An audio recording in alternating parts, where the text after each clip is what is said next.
Hi, so in this video I'm going to tell you what are the security options you have in the Mega application. So for that you need to click on three dots and go to settings and just scroll down and come to security. So here you have various type of security options in the Mega application. The application is very secure. So first option is backup recovery key. So whenever you click on that, you can just click on print, save and copy.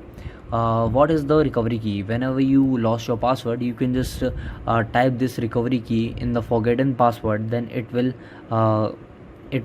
send a email to your email ID.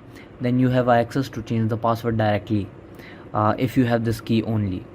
Then you have option for passcode lock. You can just turn a passcode lock on your Mega application in the mobile phone. Then whenever you open the Mega application, then you have to write that passcode. Then you have option for change password. You can change password from here. You have two-step verification. You can just turn it on, and you need to verify yourself every time you access the application. Then you have a QR code. Mega users who can scan your code will be automatically added to your contact list. Okay, after turning it on, whomever scan your QR code will be added to your Mega contact list.